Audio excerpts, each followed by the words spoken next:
Welcome along to this episode of Voices of Fostering, where I'm delighted today to be joined by Gareth and Maya. Welcome, guys.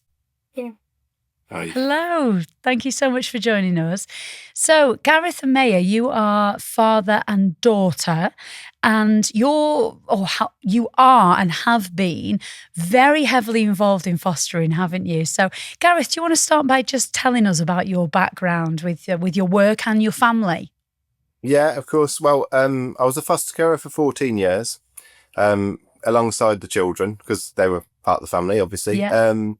And then last year I decided to take a little bit of a break. So I joined NFG with Childcare Bureau to do their care recruitment role, which has given a new dimension to fostering, but I really love it. And yeah, it's nice to sort of meet potential new carers and engage with our current carers and sort of relate to people because I've done that job, so it's quite nice when I go and talk to carers and new ones and talk about their experiences, my experiences, and it's really nice, and it's nice to be able to use my experience of fostering to help others. Yeah. So it's been great, and I really enjoy working for Childcare Bureau, to be honest. Wonderful. So we'll talk a little bit about your role a bit later on. But firstly, you said you were a foster carer for 14 years. And Maya, you are 14. So I feel like that's most of your life that you've grown up in a fostering family. So tell us what that was like, Maya. Well, I was born into it, so it's like all I've ever known, really, and up until last year. So it always felt normal for me when I have a child in the house. And how do you think having foster children and young people in your home has maybe made, I know you say you don't know any different, but when you look at your friends and people at school and around you, how do you feel that maybe you differ to them because of the way that you've been brought up? I think I've had a lot more experience with getting to know people on a very personal level, because a lot of like kids at school are friends, but they've got family, and then I get to know people that might be new coming into our house. So I'm very familiar with getting to know new people, if that makes sense. Yeah. So do you feel like you're maybe a bit more confident with new people? Yeah, I find it easier to understand as well, like if there's any children in care, I understand sort of part of their story. Yeah. Were there any sort of challenges, Maya, about growing up in a fostering household? Were there any bits that were difficult, and how did you overcome them? Probably the most difficult thing about fostering, I would say, is letting a sibling go, when they have to leave, because it's you've created a bond with them, but then you sort of know that you've been part of their life, like a stepping stone to the next sort of place. So you've given them help, I guess, in a way. Yeah, because we hear that quite a lot, Maya, that, the hardest part and what people who are considering being a foster carer, they worry about that, letting a child or young person go. And as you say, it is difficult, but was it really rewarding knowing that you'd helped and that they were going on to the next step of their journey, maybe a bit stronger than they were before? Yeah, it's nice to know that you've sort of offered a hand to sort of let them move on and become something while with you. So obviously fostering is still a part of your life in some way because of your dad's job, but do you miss it? Because how long's it been now that you've not had children live with you? It's been about a year and a half, maybe. And what's that been like? I did miss it. I still do. I miss it quite a lot because it's very rewarding knowing that you're doing something good for somebody. But then, I wouldn't want to not foster, but I know we'll probably go back into it one day and I'll be fully ready for that because it's just so much fun. Fingers crossed. And do you think it's something you might do yourself when you're an adult, Maya? I for a very long time, I've always thought that I want to, be a foster carer and help kids like I did when I was younger and like you have done, because it just makes so much sense to me. Yeah. And what are some of the memories that you have of, we've talked about the challenges, maybe difficult times, but what about some of the good times? Are there any particular ones that stand out to you? One that I can remember from when I was younger is my foster sister. She was older than me. She moved in when I was 3, and she lived with us for 7 years. And we travelled quite a lot when she was here. We were in Italy, and I brought this bag, and it said Ciao Bella on it, and she got the same as me. And and we were like matching, and it felt really cool to sort of have that sort of role model. Yeah. So do you feel that It's you really do bond with the children who come and live with you, and they do feel like your siblings? They do. They sort of just, when they get comfortable around you, they sort of just blend in as part of the family, and you're more than open to welcome them in when they do come and they're ready to, be part of your family. Yeah. Gareth, how does it feel listening to your daughter talk about fostering like this? You must be very proud. I am. Yeah, I really am. Both the children, my birth children, have been integral to our fostering successes. And I genuinely couldn't have done it without them, because they are the voice there. They are that person to listen to the children on their level. Don't get me wrong, they squabbled like children do, but that's normal. But at the end of the day, they've got that link together, and I think May, being born into it, she didn't know any different. So it has given her another level of sort of empathy towards children. And like she sort of, out of her peer group, it's made her sort of, she's like the mother hen of the group, really. And I think she's got that through being part of a fostering family. Well, yeah, because I think it's important to realise that you do foster as a family, don't you? It's not just mum and dad or mum or dad. It is the children as well. If you've got birth children, they're a massive part of it, aren't they? So if somebody listening does have birth children, what does that look like in the assessment process? Like, how do you involve them?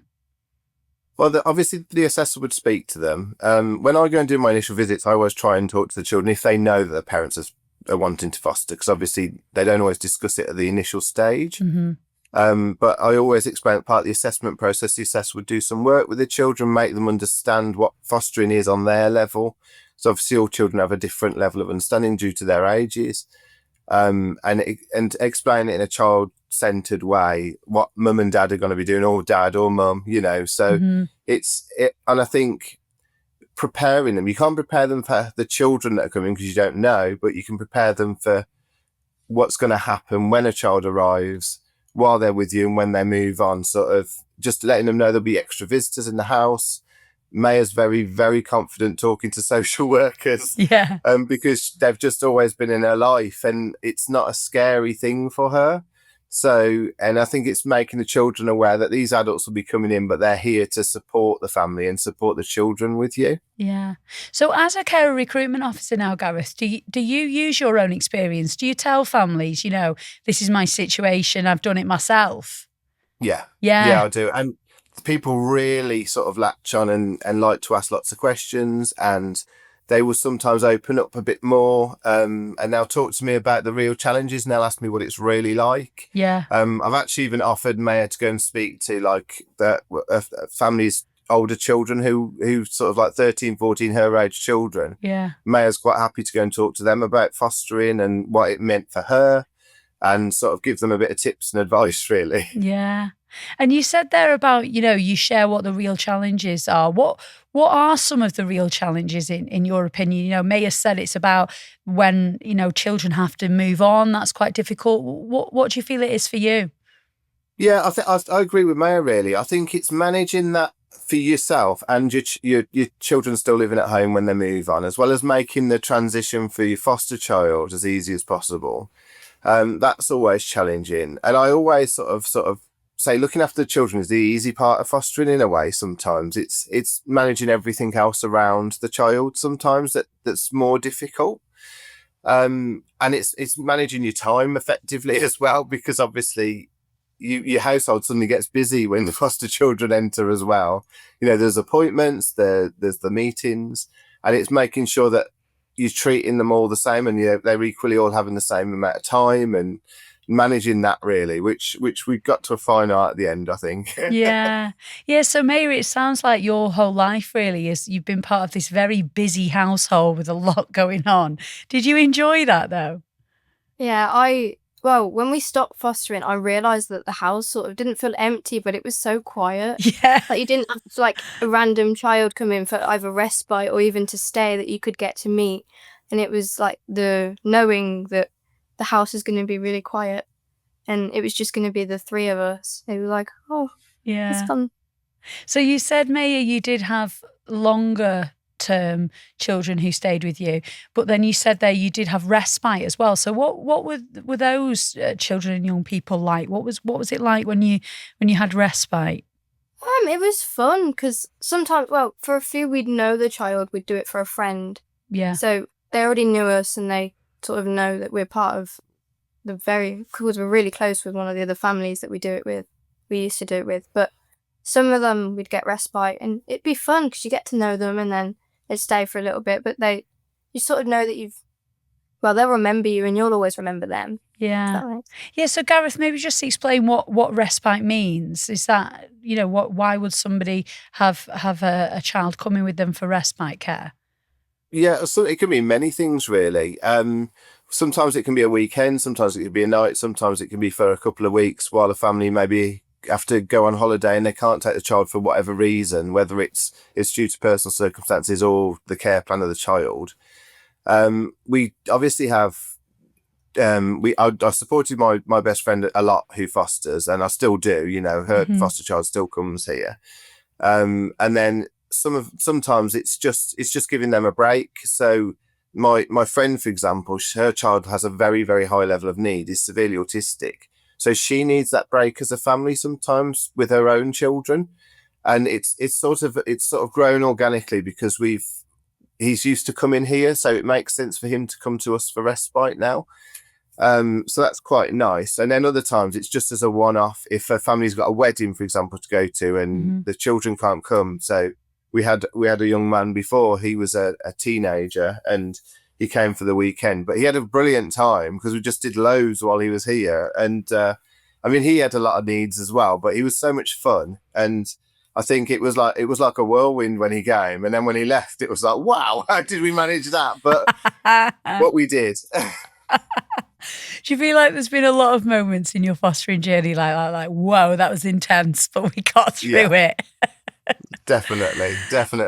The kids the Hayden and Maya, that my birth children, have been there and they've seen the exciting, happy times, and they've seen the low times and the tears. So it's everything in between, really. Yeah. But as you said earlier, you do feel that it's had a real positive impact on your birth children. Like, it sounds like that's quite resilience building, isn't it?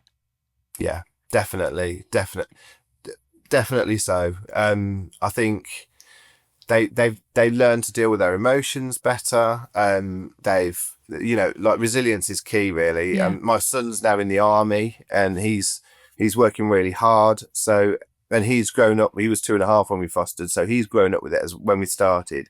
So he's grown up with it too, and it's just made them both strong characters, but also empathetic and understanding. Yeah. Yeah. So going back to the beginning then, Gareth, you had 2 very small children and you decided to foster. Why was that? Why did you decide to do it?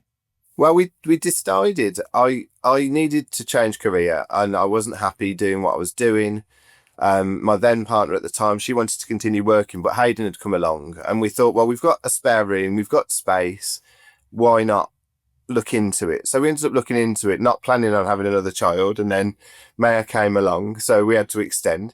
But I think for me, I'd worked in distribution company for a long time, and I wanted to do something that meant something more, rather than just making money for these big bosses. I wanted to do something that actually had an impact on people and wanted to help. And part of me as well, with my son being so young at the time, I thought, well, actually, him growing up with other children might be beneficial for him. We were child-centered anyway when he came along, so we thought, we've got the space and the time to do it, and then it sort of just accelerated from there, really. Yeah. So if anyone with birth children is listening or watching, it's definitely a positive for them, isn't it? I genuinely think so, but Maya could probably answer that better. Yeah, it's a very good thing, I'd say. It's a good thing to say that you've done about your life. It's just nice. Oh, well, it's been fantastic to speak to you both. Thank you so much. You both very, very inspiring, and best of luck with the future. Thank you. Thank you very much. thank you so much for joining us for another episode of Voices of Fostering. If you'd like to find out more, head online and search National Fostering Group and make this the year you foster.